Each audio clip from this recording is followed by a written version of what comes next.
Campina Grande, quarta-feira, 16 de outubro. Hoje celebra-se o Dia Mundial da Alimentação e o Dia da Ciência e da Tecnologia. Opção para a vida, deixando você sempre bem informado. Outra vez, o reverendo Hernandes Dias Lopes, logo mais, trará uma reflexão que é de suma importância: resistir ao diabo. A palavra de Deus nos diz: humilhai-vos debaixo das potentosas mãos de Deus, resistir ao diabo e ele fugirá de vós. É importante você ouvir, portanto, essa reflexão, pois vai ajudá-lo muito em como você deve se comportar ao resistir às tentações e às investidas do arqui-inimigo de Deus e também de todos os homens. Ouviremos hoje a conclusão também da palavra que nós ministramos desde ontem. Portanto, continue conosco. Mas antes, lembro a todos que devemos continuar orando intercessoriamente pelo Estado de Israel. Israel, nesses últimos dias, tem sido duramente atacada pelo movimento terrorista, o Hamas, o Hezbollah, inclusive orquestrado pelo Irã. E Israel, todas as vezes, faz um contra-ataque para sua sobrevivência. Muitas pessoas julgam que Israel é quem está promovendo e provocando essa guerra. Não. Israel está simplesmente se defendendo. E isso tem realmente sido o comentário de muitas pessoas que não conhecem, que não têm a menor ideia do que Israel está enfrentando. Israel está lutando pela sua sobrevivência. O antissemitismo tem tomado conta de todo mundo, porque as pessoas desinformadas não sabem o motivo pelo qual Israel tem realizado um contra-ataque. E o contra-ataque de Israel, de acordo com o Mossad, que é uma instituição que tem conhecimentos privilegiados, informações privilegiadas para fazer seus contra-ataques com precisão cirúrgica. Vocês devem ter já tomado conhecimento que os cabeças, os líderes de todo o movimento do Hamas, do Hezbollah, todos eles estão sendo executados. Eles são os responsáveis por todo o planejamento de destruição contra o Estado de Israel. Então Israel faz um ataque cirúrgico e eu não sei como é que esse povo ainda não compreendeu, ainda não entendeu que estão lutando contra uma nação superpotente. O maior exército do mundo é o judeu, ou do Estado de Israel, porque são 4 milhões de soldados, tanto do sexo masculino quanto do sexo feminino, que estão lutando. Eles já crescem lutando pela sua sobrevivência, defendendo a sua pátria, defendendo a família, defendendo toda a nação. Portanto, convido você para que juntos façamos uma oração agora pelo Estado de Israel.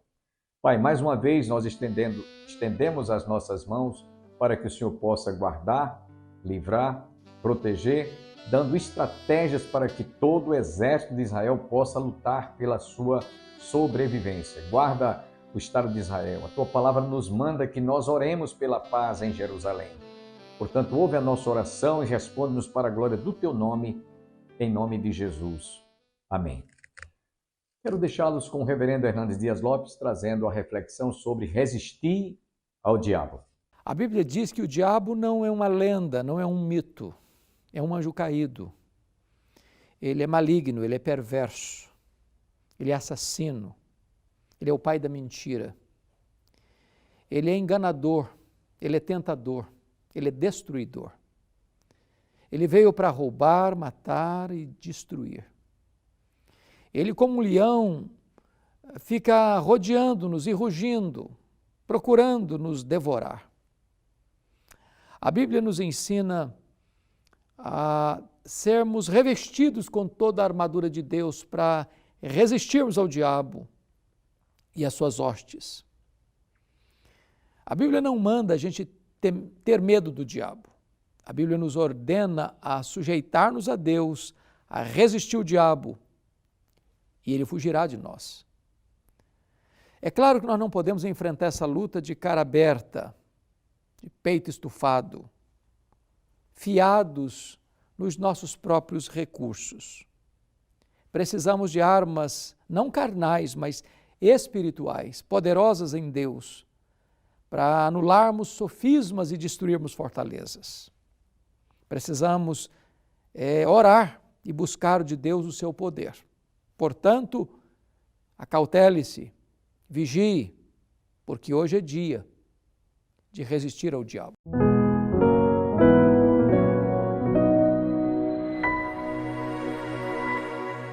Cada um fazia o que achava mais reto. Cada um achava o que era certo.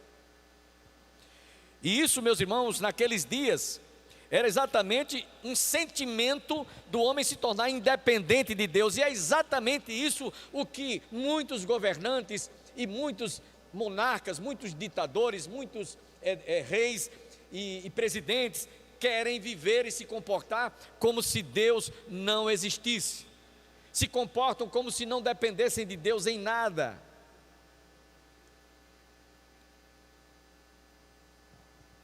Embora, meus irmãos, a esperança em Israel dependesse da lealdade, da fidelidade que o povo disporia àquele que vive e reina para todo sempre, e Deus permitisse que alguém escolhido por eles reinasse ou governasse, ainda assim o povo não poderia perder o temor a Deus.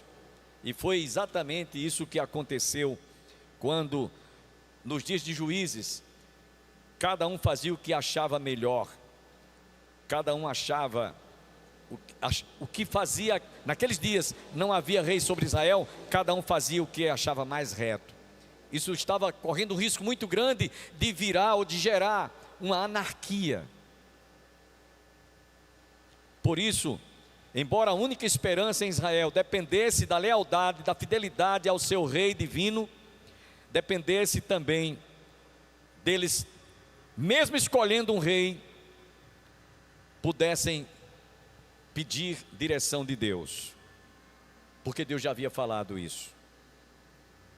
Até que o povo decidiu estabelecer um governo democrático. E é aqui nesse texto que eu li para vocês, 1 Samuel capítulo 8, que você vê como foi que surgiu, como foi que começou o princípio, o início da democracia. Samuel já estava avançado em idade, os seus filhos não andavam mais nos caminhos do Senhor, não faziam o que era do agrado do Senhor. E os anciãos foram a Samuel e disseram: olha, tu já estás velho, cansado, e os teus filhos estão aí, não te respeitam, não obedecem. Vamos escolher um rei como tem os demais países, como tem as nações. E meus irmãos, aí foi realmente uma orientação completamente desorientada por aqueles que não querem nada com Deus, não querem ter compromisso com Deus, conforme citamos no texto sagrado. Foi aqui, no livro de 1 Samuel, capítulo 8, que teve início o governo democrático, a democracia. Eles disseram para Samuel, dos versículos de 1 a 4, tendo Samuel envelhecido, constituiu seus filhos por juízes sobre Israel. O primogênito chamava-se Joel, e o segundo Abias, e foram juízes em Berseba, porém os seus filhos não andaram pelos caminhos dele, antes se inclinaram à avareza e aceitaram subornos e perverteram o direito. Então os anciãos de todo Israel se congregaram e vieram a Samuel a Ramá e lhe disseram: vê que já estás velho, e teus filhos não andam pelos teus caminhos. Constitui-nos, pois, agora um rei sobre nós, para que nos governe como tem todas as nações. Eu vou dizer uma coisa para vocês, que isso é muito atual agora, faz pouco tempo isso. A LGBT, algum tempo atrás, isso é bem recente, chegou para os governantes e as autoridades israelenses e disseram: nós queremos ter o direito, como as outras nações têm, da gente também aqui fazer nossa passeata do orgulho gay na Terra Santa. porque a gente quer ser como as outras nações. Nós queremos ter um comportamento como tem os outros países. Eles têm lá o orgulho gay, a gente precisa também de ter aqui. Meus irmãos, isso é algo que realmente trouxe uma aceitação logo de imediato de todo o povo. Os judeus ortodoxos, eles lutaram contra isso, porque isso seria realmente, na Terra Santa, algo que traria para aquele povo e para aquela nação uma mancha, vamos dizer assim, que não iria ficar bem aos olhos de todos os que têm o temor a Deus. Então o povo decidiu constituir um rei, e aí o Senhor disse: tudo bem, o povo não está querendo, faça, atenda. Samuel ficou preocupado, disse: Senhor, eles estão rejeitando a ti. Não, eles antes de rejeitarem, Samuel disse: estão rejeitando a mim. Disse: antes deles rejeitarem você, eles rejeitaram a mim. Mas mesmo assim, diga a eles que constituam o rei, que esse rei seja um homem que saiba e tenha uma boa administração, ele promova a lavoura, a agricultura, promova emprego para os homens, e também que eles possam aparelhar todo o militarismo, ele possa realmente constituir exército para pelejar contra Israel quando houver alguma invasão. Deus deu todas as coordenadas, até para as mulheres, elas fossem perfumistas, todos iriam ter suas atividades debaixo do governo democrático. E aí eles disseram: bom, a gente já tem aqui o aval de Samuel, que foi o que Deus falou para ele dizer para o povo, então vamos agora realmente fazer com que nós escolhamos um rei. E meus irmãos, eles escolheram o primeiro rei sobre Israel, e foi uma lástima, foi um desastre, o rei Saul. Eles estavam focando a aparência do rei, era um rei esbelto, bonito, alto, era um homem corpulento, e aí, meus irmãos, eles se enganaram, porque fizeram uma escolha pela aparência. Foi diferente quando o Senhor orientou a Samuel ir na casa de Jessé e escolher um dos seus filhos para ser rei sobre Israel. Foi muito diferente. O povo, quando escolheu, olhou a aparência, e Saul foi um desastre. Terminou deixando-se levar e ser enganado por uma feiticeira. Deixou de consultar a Deus e passou a consultar uma médium, conforme vemos a pitonisa de Endor. Então vocês vejam como é perigoso escolher um governante, seja prefeito, seja governador, seja vereador, seja deputado federal, seja senador, seja presidente, pela aparência. Foi aqui que Israel se perdeu. Escolheu um homem conforme a aparência. Eu não sei se foi quinta-feira ou foi hoje de manhã aqui, eu trazendo a nossa, parece que foi quinta-feira. Tem pessoas que, hoje de manhã eu falei isso aqui também na nossa devocional. Pessoas que, como os filhos de Samuel, estavam aceitando suborno, fazendo coisas. Tem muitos desses candidatos que durante esse período agora fizeram todo tipo de suborno com o cidadão, com as pessoas que também por sua parte se deixaram iludir e enganar-se. Teve pessoas que trocou o seu voto por causa de um pneu de uma moto, por causa de um milheiro de tijolo, por causa de alguma saca de cimento para fazer a construção, terminar o muro da sua casa, outros por causa de uma prótese, outros porque receberam propinas, receberam algum valor. Isso sempre acontece. E meus irmãos, eu contei aqui outro dia, que aqui na nossa igreja, faz muitos anos isso, uma senhora muito simples, uma irmã muito simples, ela chegou para mim e disse: pastor, eu vou votar no candidato fulano de tal. Na época parece-me que era Aureliano Chaves, ele era presidenciável. E eu disse: mas a senhora vai votar nele por quê, irmãs? Porque a musiquinha, o jingle da campanha dele é muito bonito. Eu achei muito bonitinha a música. Vocês imaginem as pessoas. Então, uma escolha errada, meus irmãos, é um desastre. E vocês observem que foi isso que aconteceu com Israel. Saul foi escolhido pelo povo conforme a aparência. Já Davi, quando Samuel chegou na casa de Jessé, porque o Senhor havia dito que lá ele estaria levantando aquele que haveria de reinar e governar sobre Israel. A Bíblia diz que Jessé apresentou os primeiros filhos. O primeiro veio, foi um verdadeiro desfile. E aí Samuel disse: certamente eu estou diante do ungido do Senhor, do homem que Deus vai levantar. E o Senhor falou ao seu coração: não vejas tu a aparência, porque o homem vê a aparência, mas Deus vê o coração. Ninguém sabe o que se passa no coração de muitos desses candidatos prefeitáveis, vereadores, ninguém sabe. Então foi o que o Senhor disse a Samuel: não olhes a aparência, porque o homem vê a aparência, porém Deus vê o interior, vê o coração. Veio o segundo filho, a mesma coisa: certamente eu estou diante do homem que Deus vai levantar. Não é este, não veja a tua aparência, porque Deus vê o coração. Veio o primeiro, veio o segundo, veio todos os seus filhos. Quando terminou o último, ele disse: tem mais algum filho teu ainda? E Jessé disse: tem um filho que está lá no campo cuidando de ovelhas, ele é pastor de ovelhas. E Samuel disse: não nos assentaremos à mesa enquanto este jovem não for introduzido aqui. E eles esperaram. Quando Davi chegou, o Senhor falou ao seu coração, disse: esse é o homem que vai reinar e vai governar sobre Israel, pode ungí-lo. Meus irmãos, veja como é diferente quando o governo democrático escolhe aquele que vai governar.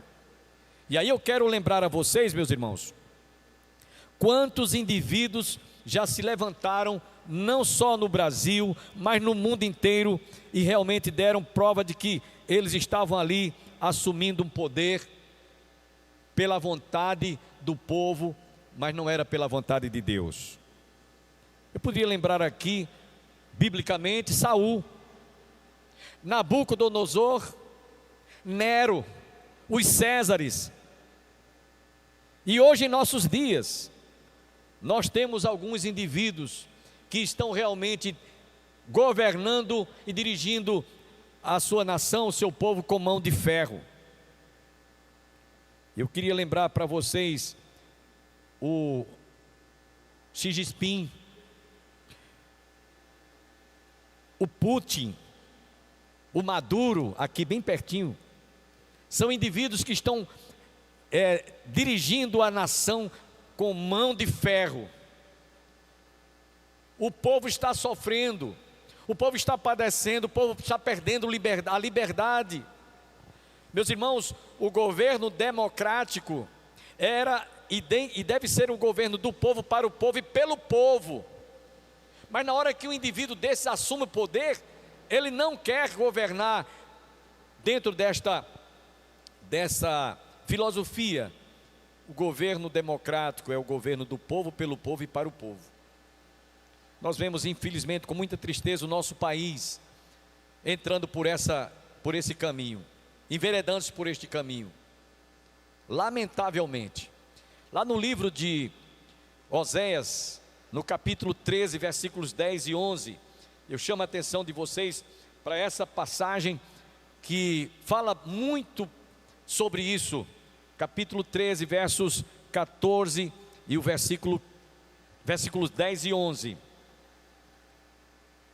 Onde está agora o teu rei, para que te salve em todas as tuas cidades? E os teus juízes, dos quais disseste: dá-me um rei e príncipes. Dei-te um rei na minha ira, e o tirei no meu furor. Porque às vezes Deus faz isso, Deus permite, para que o povo aprenda a lição.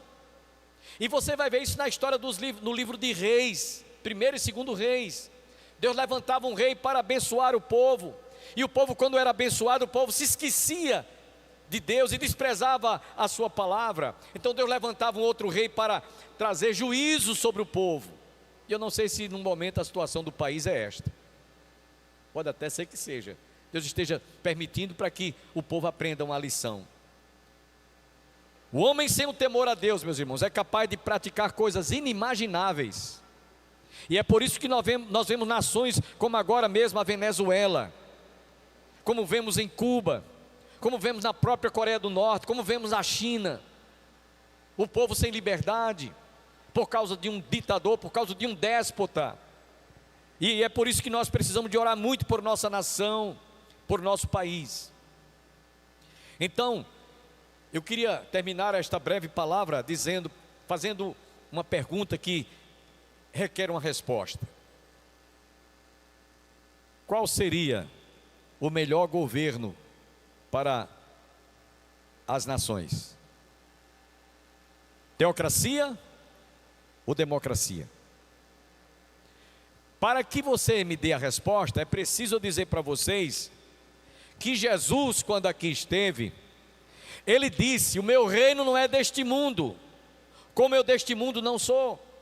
Jesus também disse: Pai, na oração sacerdotal, capítulo 17, não os peço que os tire do mundo, mas que os guarde e os livre do mal. No capítulo 17 de Lucas, o Senhor também nos diz, perguntaram: Senhor, quando estabelecerás o teu reino sobre a terra? Jesus disse: o meu reino está dentro em vós. Então, no momento em que Jesus, ele entra no coração do homem, e ele passa a estabelecer, ou ele estabelece o seu reino, a sua vida passará a ser dirigida, guiada, orientada e abençoada por Deus, sobre todos os aspectos. Amém, meus irmãos? Ele passa a dirigir, e começa quando você é liberto daquilo que é prejudicial, daquilo que é nocivo ao cidadão, a mentira. O que é pecado? O ódio, sentimentos de vingança, o adultério. Porque Jesus disse: é do coração do homem que procede todos os maus desígnios. Todos os maus desígnios procedem do coração do homem. E é por isso que quando o homem vem para Jesus, ele faz um transplante. Ele diz em Ezequiel que tira o coração de pedra e coloca um coração de carne, coração quebrantado, coração contrito. Evidentemente ele usa essa expressão coração de pedra e põe um coração de carne. Alguém pode dizer: mas meu coração não é de pedra, é de carne. Mas Jesus, numa linguagem figurativa, ele usa essa linguagem para mostrar que o coração de pedra é um coração endurecido, é um coração duro, não é um coração quebrantado. E isso acontece no coração de muita gente, principalmente daqueles que são governantes. Eles não têm um coração realmente, segundo a palavra de Deus nos mostra, um coração quebrantado e contrito o Senhor não desprezará. E aí o Senhor, quando entra no coração do homem, ele passa a reinar na sua vida. O reino de Deus passa a exercer autoridade sobre as suas decisões. É por isso que o cristão não faz tudo o que ele quer. Ele até pode fazer tudo, mas não deve. Se ele era um grande mentiroso, vivia faltando com a verdade, ele não vai mais continuar mentindo. Ele vai aprender com Jesus que a nossa palavra deve ser sim, sim, não, não, porque o que disso procede vem do maligno. Ele vai aprender de acordo com os mandamentos: não matarás, não cobiçarás, não desejarás a mulher do teu próximo, honra teu pai e tua mãe, e por aí vai. Ele vai ter um outro padrão de vida. Ele vai aprender realmente que deve ser um cidadão não só terreno, mas também um cidadão celestial. O comportamento, as atitudes dele, porque ele foi liberto.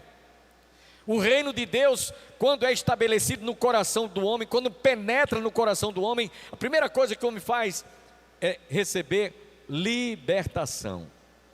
Se, pois, o Filho do Homem vos libertar, verdadeiramente sereis livres. Conhecereis a verdade, e a verdade vos libertará. Ele tem uma vida regenerada, uma vida transformada pelo poder de Deus. Ele tem a experiência do novo nascimento, conforme 2 Coríntios 5,17. Se alguém está em Cristo, nova criatura é, as coisas velhas já passaram, tudo se faz novo. De sorte que a vida daquele que realmente recebe o reino de Deus, que é estabelecido através do Senhor Jesus no seu coração, sua vida muda, e muda para melhor. Então Jesus veio estabelecer o reino de Deus. Já que os homens desprezaram desde o Antigo Testamento o governo teocrático, abraçaram o governo democrático, e houve tudo isso que eu acabei de explicar para você, biblicamente falando, citando os exemplos. Por isso que nós deixamos como título dessa palavra, teocracia e democracia à luz das Escrituras Sagradas. E eu quero dizer para você, terminando, que qual dos dois governos, democrático ou teocrático, é o melhor? Teocrático ou democrático?